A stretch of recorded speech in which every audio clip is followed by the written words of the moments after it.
So today's daf is Chaf Gimel, right? Do I have the right daf? Mm-hmm. Yes. Okay. Yep. And it's not such a long daf, so I don't exactly know where everyone got up to, but let's start from, He said that he would leave it at the bottom of 22b. okay, And that's what he did. start Yeah. Yeah. there. Okay. So that's Okay. a very interesting, I'll give the background because it's obviously the middle of a sugya.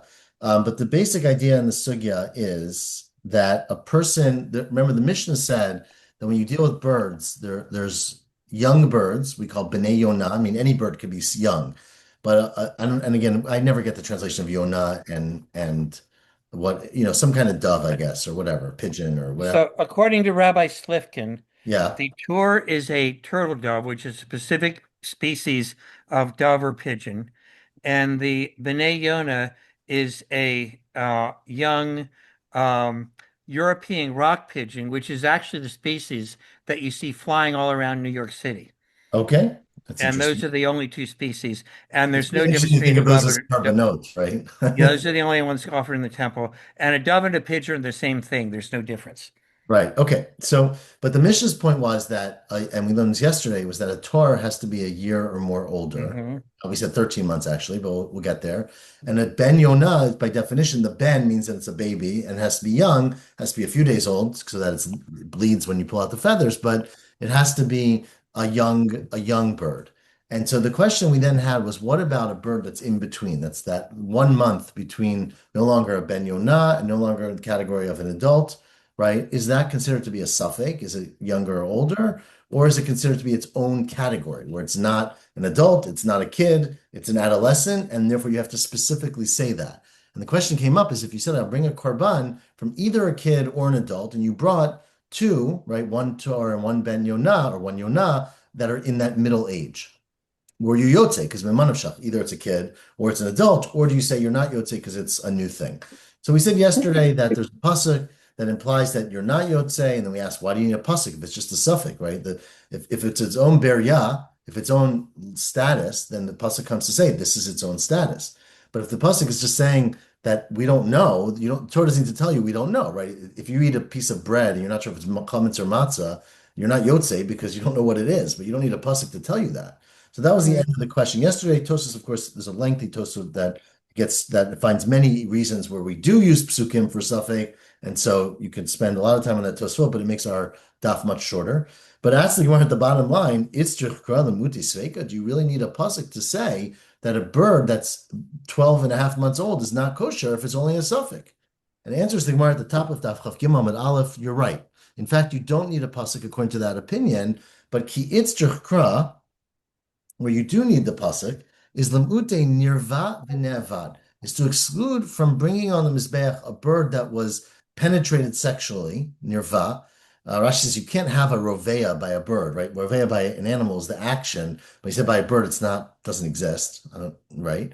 But you can somehow do something sexual with the bird. And nevad, of course, is if you worship it as an idol, in which case it's possible as a korban.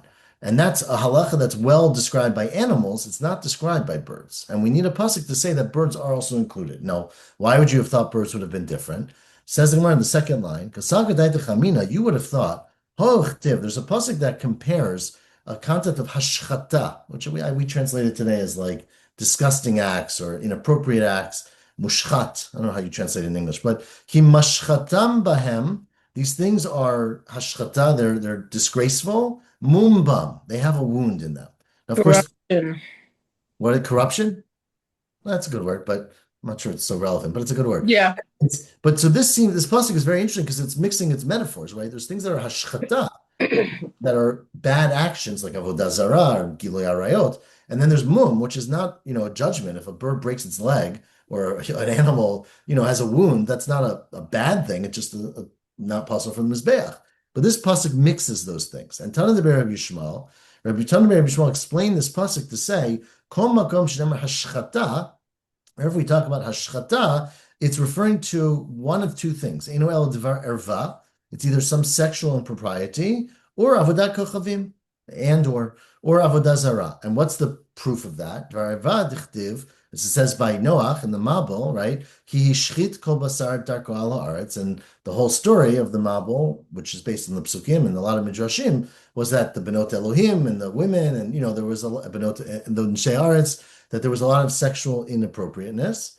And avodat kochavim dechtiv pen tashchitum lasitim lechem pesel, sorry. You might be hashchata, you might be corrupt or whatever, and do pesel. So you see that this word hashchata refers to avodah zarah and gilui arayot. And so we learn from this pasuk that kol shaham, you might have thought at least, kol shahamum poselbo, any animal or any object that a major mum would, or a minor mum, I should say, would pasel it, dvar erva avodat kochavim poslimbo. So too, if a mum makes it that you can't bring it on the mizbeach, so then if it's been the subject of avodah zarah or erva, you can't bring it on the mizbeach. But maybe kol, meaning birds, she'ein hamum poselbo, a mum is not posel by birds, ein dvar erva avodah kochavim poslimbo, right? Maybe there's no prohibition of the object becoming asur through avodah zarah or erva. V'hani ofot, and birds, ho v'lo pasil b'hem muma. Since a mum is actually not a psul by a bird, the Amar Mars we had in Menachot many times, tamut v'zachut bebeima. When we talk about the need to be a zachar by certain animals, or tam to be a complete animal, it's in tamut v'zachut b'ofot. Those concepts don't exist by a bird. So by a bird, it doesn't have to be tam, it doesn't have to be zachar. So you might have thought that since a bird doesn't have the regular halachot of mum that an animal has, and the pasuk compares mum to hashchata, you would have thought, Eimad v'ervav avodat kochavim namilo lifsobo. Those two should not become pasul, kamash malan, and that's why you have this extra pasuk to tell you that a bird that was involved in avodah zarah or arayot is pasul. So the actual pasuk that we quoted yesterday, that we said refers to this in-between young adolescent bird, is not really for that. That was just an asmachta, Rashi says, and it's not really what the pasuk is for. So that is the first limit of today's daf, which took up a whole bunch of this amud. As to Reb Zera, the next question, just to remind you of our series of questions, right? So our Mishnah, of course, talked about the difference between a Torah and a Ben Yonah. One is adult, one's adolescent. And then it said, basically, the Gemara asked, what about this 13-month-old bird? So the next question, it comes to animals, because with the animals, you have a very similar concept. If you recall, this was the end of Menachot. We're going to review a little bit, bringing you back to good times here. Right? Remember that there are different, and we read it all today, of course. When we talk about the nisachim, right, there's certain nisachim for a keves and certain nisachim for an ayil. Now, a keves and ayil are the same thing, right? It's just one is a younger version of the other one, right? So a keves is a first-year-old animal, and an ayil is above a year old. And we said in the pasuk many times that there's a reviyatahi in the keves, a shlishitahi in the ayil, right? So it's a different amount of nisachim for each of those animals, as opposed to the shor, for example, which is just the chatziyahi no matter what age it is, right?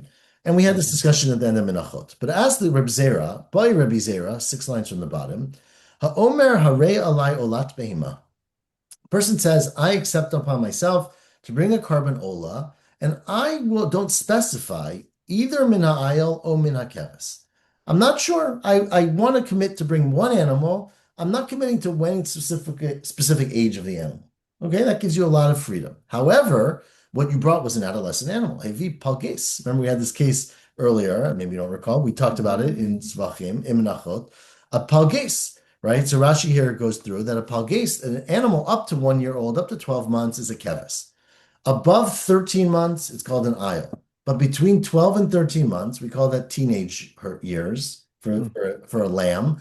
And that's called a palges. I don't know what the etymology of the word is. It sounds very Greek or something to me, but Steinsock says it's Greek. Yeah, well, it sounds it. But so anyway, so what you bring this animal that's a palges. Now, this is the same kind of question, meaning, is it a suffix? Is this, we don't know if it's young or old, but you said I don't care. I have to bring a carbon that's young or old. So you're yotze either way.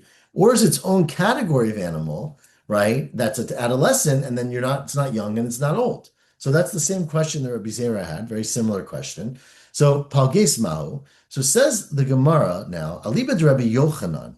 According to Rabbi Yochanan, we're going to see these opinions in a minute. Rabbi Yochanan has a very clear opinion. Lo tibaylecha. There's no question about whether you're yotze. The Amar bir yahavi. Rabbi Yochanan says that this palges is its own category of animal.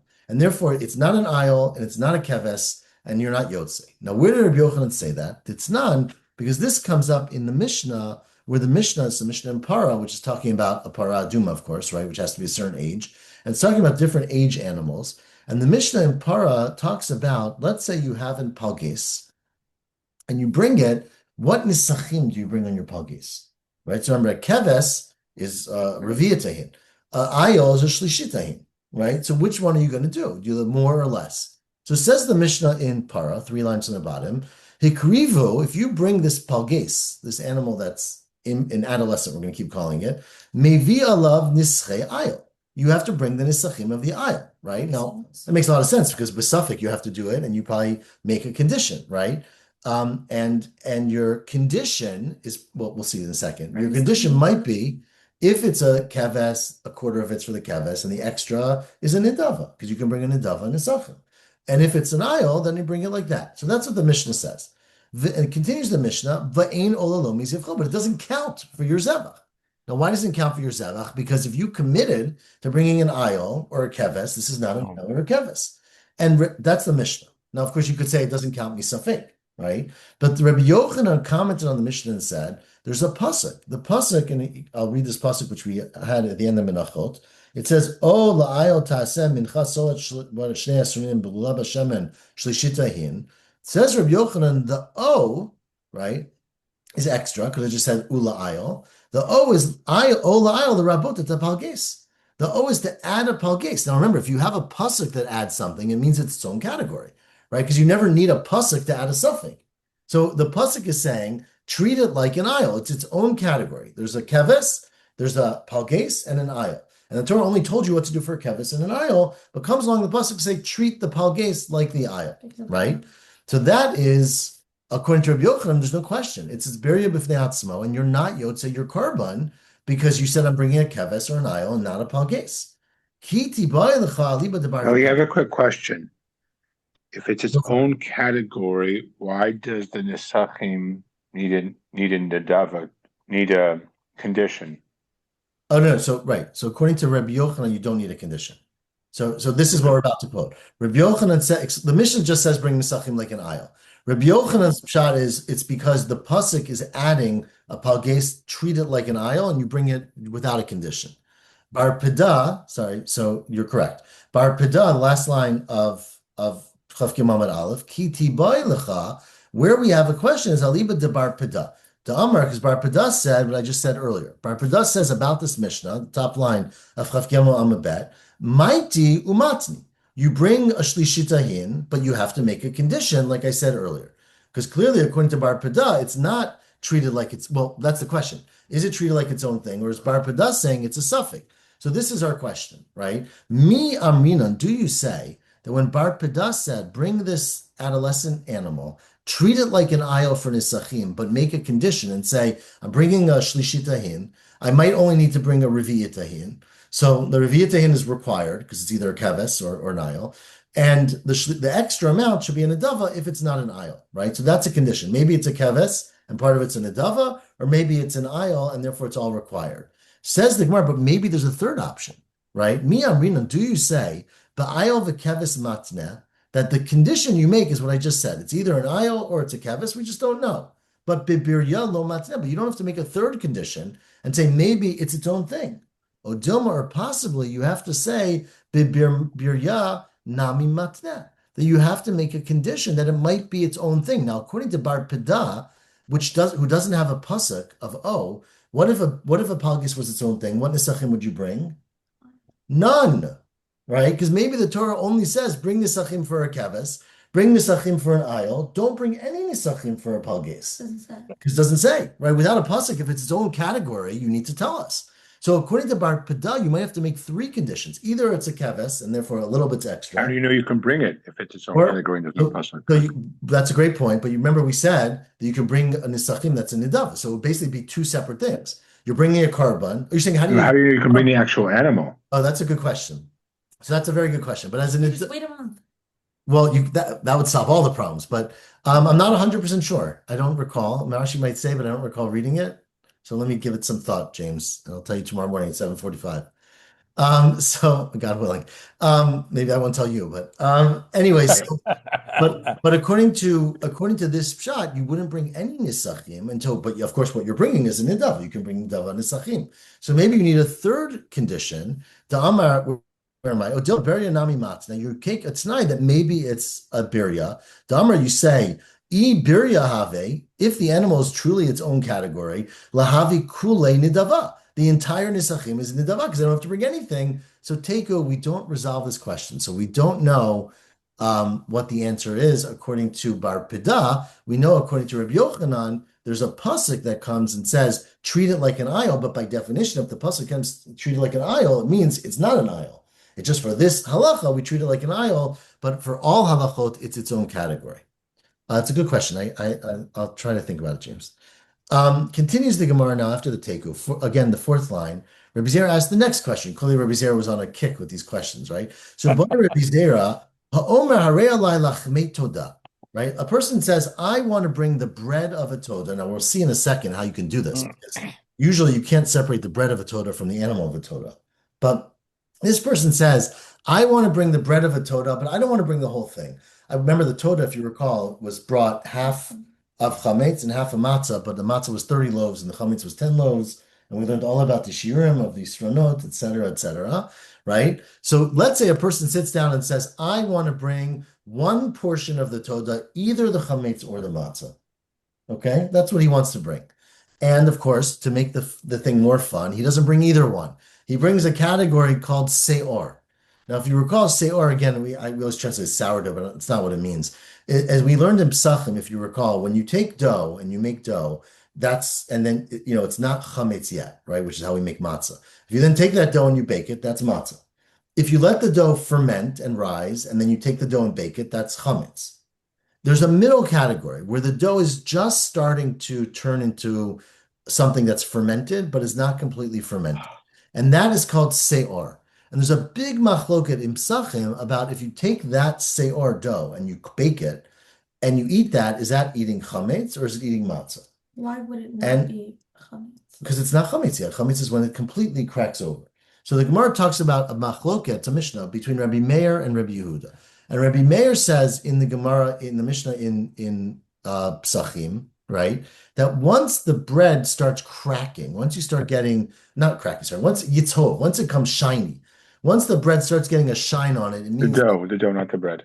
The process is going on, it's starting to ferment, it's starting to be chametz, and that is seor. And you have to treat it like chametz, but Rabbi Meir says if you then bake it and eat it on Pesach, it's not, you don't get makot, and you don't, I'm sorry, you do get makot, you don't get makot, you don't get karet for it. Because karet is only for chametz, you get makot, sorry, I said that wrong. You get makot for eating seor, because it says don't eat seor, right? But you don't get karet, because karet is only for eating chametz. Rabbi Yehuda says that's nothing. If the surface of the bread is turning shiny, that's not chametz at all, that's matzah. It only becomes chametz when it starts cracking. And it talks there, when the dough, I guess, hardens enough that they start seeing lines in the dough. So anyways, let's read that all inside now. Says the Gemara, so the question of Rabbi Zera, 4 lines from the top of Daf Chaf Gimel Amud Bet, was Ha'omer Harei Alai Lachmei Toda. I say I commit to bringing bread from a toda, o min chametz o min matzah. Not both. I'm bringing either the chametz part or the matzah part. And then you bring hevi seor. And then you bring seor dough, and you bake it into loaves, and you bring it to the mizbeach. So the question is that, are you yotzei mimanav shach, that either you brought the chametz part or you brought the matzah part, or is it its own thing? So what is the halacha? Mahu. Now says the Gemara, 1 second, seor deman. Which opinion, meaning Rabbi Meir and Rabbi Yehuda, of seor are you talking about? And this is just, we're going to get to the answer, which is pretty obvious in a minute, but we're trying to explain all the positions. Seor de Rabbi Meir or Rabbi Yehuda. If you're talking about what Rabbi Meir says was seor, where the top of the dough becomes shiny, Rabbi Yehuda says that's matzah, right? So there's no question. That's not seor. If you take that dough and you bake it into loaves, you brought matzah, right? So the Rabbi Yehuda, matzah malyati. That's matzah. The opposite, if it's Rabbi Yehuda's seor, where you get cracks in it, le Rabbi Meir, according to Rabbi Meir's opinion, that's chametz malyatohu, right? That's chametz. So according to Rabbi Meir, who's more, I guess, machmer in this case, when the dough starts getting cracks and Rabbi Yehuda calls it se'ar, that's chametz gomer. So if you took that dough and you baked it into loaves and you brought it to the Mishkan, or the Beit HaMikdash, you'd be bringing the chametz of Toda, which is fine. So clearly we're not talking about one according to the other. If it's Rabbi Meir, now if it's Rabbi Meir's opinion, who says that when the dough is shiny, it's se'or, and you bring it for your karban, says the Gemara in an interesting innovation. Even though Rabbi Meir says you're not chayv karet for eating that because it's not chametz, but you get makot, right? And from the fact that you get makot means it's in the category of chametz. It's like under the overhead of chametz. So midalaki aleh chametzu, and therefore you would fulfill your neder because your neder was I'm going to bring either chametz or matzah. According to Rabbi Meir, seor is called chametz because you get makot for it. The question is according to Rabbi Yehuda. Right? Rabbi Yehuda is of the opinion in Psachim that a dough, remember, Rabbi Meir's dough that's shiny is matzah. Rabbi Yehuda says if the dough gets cracked, it becomes seor. According to Rabbi Yehuda, if you take that seor and you bake it and you eat it, you're not chayav makot or karet. You don't get either. You're not allowed to. But the question is, are you not allowed to because it's a safek, because it might be chametz, or because it's its own category? That's his question. So Rabbi Meir, El Rabbi Yehuda, is it sveika have? Is it he doesn't know. This se'ar might be chametz and might be matzah. So if you're Pesach, you shouldn't eat it because it might be chametz. But with your carbon here, it's no big deal because you committed to bringing either chametz or matzah. Mimanavshach. This se'ar fulfills that, right? V'nafik, and you're yotze mimanavshach. O Dilma, or is Rabbi Yehuda arguing that se'ar is its own category of dough, Bir Yahu, Velonafik, and you're not Yotze the fulfillment. And to be honest with you, the Gemara is going to stop here and not answer this question. So this was another question of Rabbi Zera. The Gemara gets a little sidetracked, and we never get back to answer the question. So I actually don't know the answer. Actually, I take it back. The Gemara will get to it. It'll say Teku at the end. I'm sorry, I forgot that. So we will answer it with saying we don't know the answer. But before we get to the answer, the Gemara has a little bit of a problem with the whole construct here. Because ask the Gemara, what does you mean? You committed to bringing some of the dough of a toda. We learned, asked the Gemara, V'ha'amar Rav Huna told us in Masechet Menachot that if a person walks into the Beit HaMikdash or into anywhere, and he says, Harei alai lachmei toda, I want to bring the loaves of a toda. They don't have to just bring the loaves of the toda. Mevi toda v'lachma. You have to bring the animal because everybody knows there's no loaves of a toda without a toda. So if you walk in there and say, I want to bring the loaves of the Toda, you actually have to bring the animal and everything. So this person came in and said, I want to bring the chametz or the matzah of a Toda. But according to Rav Huna, you're chayav to bring a carbon Toda. Once you're chayav to bring a carbon Toda, you've got to bring the chametz and the matzah, right? So none of this is really that helpful. Even the chayav le betoda v'lachma, if you are committed yourself to bring a Toda and all of its loaves, this guy didn't do anything for himself by bringing the se'or. It doesn't matter whether the se'or is a safek or not. You have to now bring a second pair of loaves. Are you going to bring chametz or matzah? You're going to obviously have to bring both because you don't know what you did. So even according to Rabbi Yehuda, even if it's a safek, you weren't yotze anything by bringing these loaves because you still have a commitment to bring everything else. So I don't understand why it's even a question. Right? You don't know what you brought. This is where the question was in the case Lotzricha to Amar, a person said, I'm not bringing a Toda. I saw my friend in Shul said he's going to commit to bringing a Toda. I want to bring the bread that he committed to bringing. So meaning, which is just a technicality. I'm not saying I want to bring the bread of a Toda, which would have then been required me to bring a Toda. I want to bring the loaves that guy is bringing, right? And we think now it means I want to help him out. So like when people pledge different things, right? I'll bring one of his sets of bread. Okay. So he committed to this big carbon. Miriam was very worried at the end of Menachot about all the loaves of bread you had to bring. So this is slightly fewer, but it's a lot of bread. I'll fulfill part of his neder, either the challah or the matzah. And then you show up with se'or.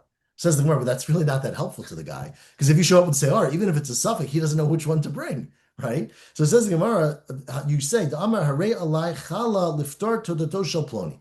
I'm going to bring some of the challah or matzah, right? To bring the chametz or matzah, to bring the challah of ploni. It says Gemara, sof halal yada gavra. This guy doesn't know ichametz hu deleiti matzah. If you brought chametz with your se'or, and he should now bring matzah, imatzahu, if you brought matzah, deleiti chametz. So you didn't help the guy at all by bringing Sa'ar. You promised to help and you didn't help. That's not the kind of help we need. Says Mar, you're right. The case is a little bit even more complex. Lo tzricha delo amar liftor. You didn't say, I'm bringing this to Patra, the other guy, right? Shimon and Shul said, I'm bringing a Toda. And you get up and you're like, I want to do something also. So I can't commit to the whole thing, but I commit to bringing one type of bread like the Toda. So it's not a Toda, and it's not the other person's Toda. It's just that you made a commitment to bring a bunch of bread, but you're modeling it after the Toda. And the question is, Mepik Gavra Yedei Nidro Nafik or Nafik? Did you fulfill your neder? Your neder was, I'm going to bring loaves of bread, either chametz or matzah. You brought seor according to Rabbi Yehuda's version of seor.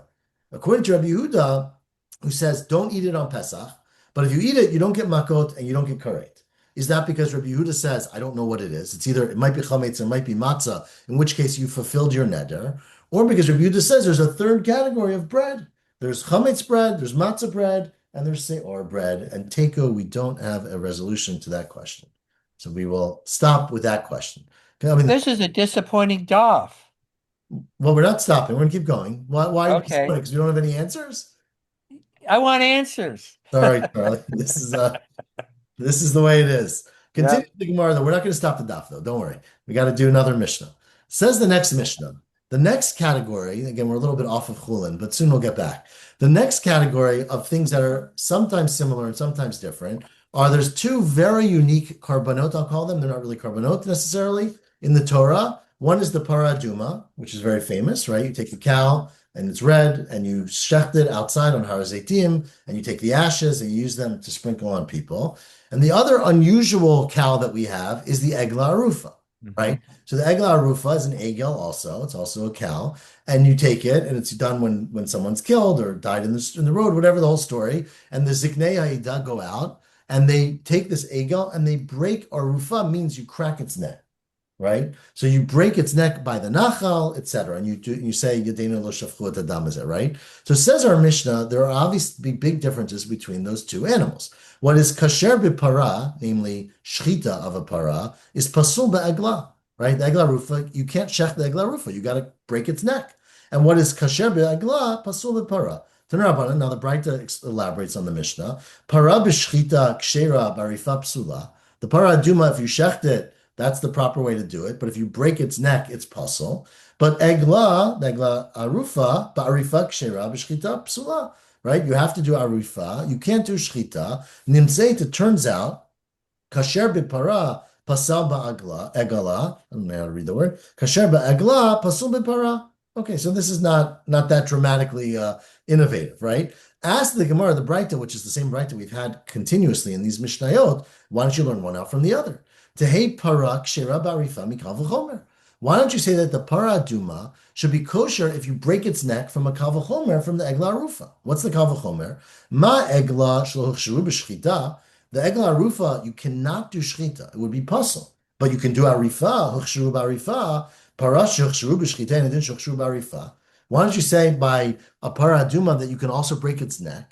Again, this is rhetorical, right? As you can imagine. You could have asked this from any karban. Right? Forget about the para aduma. Every single karban in the world you can do shchita and you can't do arifa. But obviously the Mishnah's the These are done outside, but both these are done outside the Beit Mikdash. It's true, and they're both cows, right? You can think of things. Anyways, Amar Kra, but the pasuk therefore says vishachat. It says you should do shchita by para aduma. So okay, that might be just suggestive, but he uses the word vichuka, right? Zot chukat Torah, which we read, of course. It says the word chuka. And remember, the word chukah means this is the law, and generally by kachim it means this is me'akev, right? Chukah means you must do it this way. So therefore, we know b'shchita in ba'arifa lo, that you have to do shchita. You can't do arifata paraduma. You can't break the neck of the paraduma. That's how we know. I'm going to keep going if that's okay, because it's really. I don't want anyone to go home feeling cheated out of part of a daf, right? Out of learning. Says the Gemara, but is it true though? Is that principle that I just told you, that by kachim, if it says chukah, there's no way around it? Is that correct? Does that mean that you can't learn a kal v'chomer because it said do it this way? What about the following case, which is unrelated to what's unrelated here, but it illustrates this point? Hagabe Yom Kippur, right? Yom Kippur, of course, is a classic case of kachim. And on Yom Kippur, it says the word chok many, many times, right? V'chtivbei chuka. It says the word chuka. Vitanya now, so that's our background. By Yom Kippur, it says chuka, and it says how to do things. And we're about to bring a braita, which says, even though it says by Yom Kippur to do it this way, I might have thought from a Kal V'chomer to do it some other way. And so that challenges your assumption, which is that there's no Kal V'chomer when it says the word chuka by kachim. But what's the case by Yom Kippur? Vitanya. And we have a braita in Yuma, fourth line from the top of Chavtal Amud Aleph. It says by the Seirim, right, that you take the Kara Alav, you take the Seirim, you take out the lots, right, and you say, this is a Sol Chatat, right? You announce this one is the Chatat and this one is the Sa'ir Lazazel. The pasuk says, V'asa'u Chatat, you make it into a Chatat. Why do you need this pasuk? Says the braita, Hagorel oseh chatat, vein Hashem oseh chatat. It's the lottery that makes it a chatat. Meaning you take out remember it says La Hashem chatat or La Zazel, and you take it out, and whichever one is assigned to that animal, it makes that animal the chatat, not what you call it. Meaning if the Kohen Gadol switched it up or lost the lottery and said, this one is a chatas, this one is La Zazel, it would not have an impact, right? And now that's what the pasuk is telling you, that the Goral makes it a chatat, not shame, not you calling it out. Ein Hashem aseh chatat. Why do you need a pasuk to tell you that? Sheyachol, because you would have thought that there's a kal v'chomer. V'alo dinu. Ma b'makom shel kidesh hagoral. A regular korban, let's say Rashi gives the example, you have two birds, right? You have a cane, a pair of birds. One's an ola, one's a chatas, right? And we learned yesterday, one's done above the chut hasikra and one's done below. You have to decide which bird is an ola and which one is a chatas. How do you decide? By saying, this is an ola, this is a chatas. If you took rocks and you said, I'm throwing the rocks, whichever one it gets closer to is an ola, or you did lots, it wouldn't make it an ola or a chatas. So just like by makom shelo kidesh hagoral, in other carbonot, a goral would not be effective. But kidesh Hashem, but calling it by the name, saying this is a chatat or this is an ola, makes it kodesh. Makom, so therefore by Yom Kippur, shekidesha goral, where you actually can even use a goral, maybe the shame for sure would work. Eno din shekidesha shame. Therefore, tam ulomer va'asol chatat, hagorel oseh chatat, ve'en Hashem oseh chatat. So you have an extra pasuk that says only the goral makes it a chatat. Now says the Gemara, this goes against your whole principle, because the Torah says do the goral by Yom Kippur, and it says the word chukah. According to you, you never make a kal v'chomer anymore. You stop there and say the goral works, nothing else. And this Braita just said, oh, I would have thought without an extra pasuk that if the goral works, for sure, shame works. We'll read that inside. The only reason that calling a name on the animal doesn't work is because the pasuk says only the goral makes it a chatat.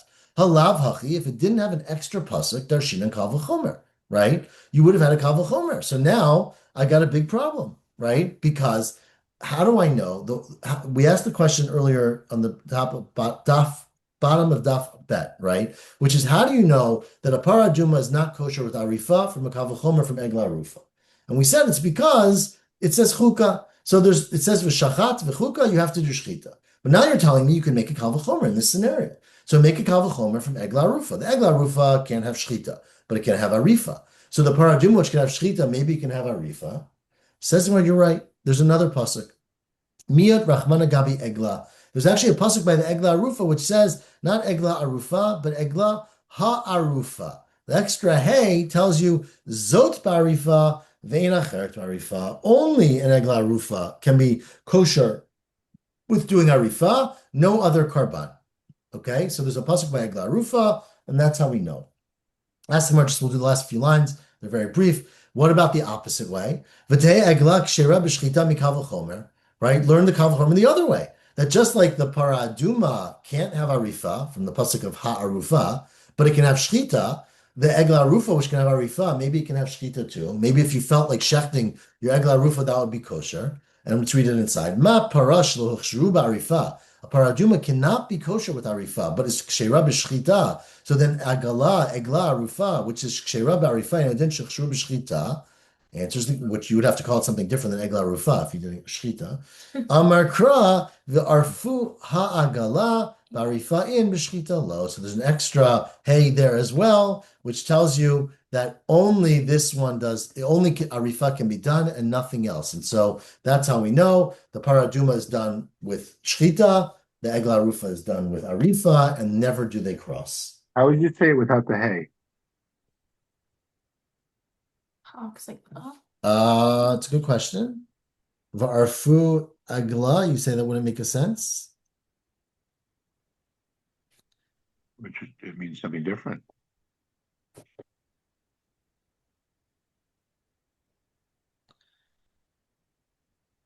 He says on the side, mine says it could have said Va'arfu Ha'arufa, but I'm not so sure. You would break the breaking one. The one that you break, yeah. Okay. That's what he quotes from the Marshal. I have a Haggah in mind that says it's a good question though. Okay, thank you everyone for learning. In a few short hours, I hope to see you all again, 7 Yasher Koach. tomorrow morning. I'm also going to be doing it on Memorial Day morning at 7:45 a.m. So Nice. hope Okay. you guys can all make it. We'll see you tomorrow or the next day. Shavuot. Thank you. Night. Shavua Tov.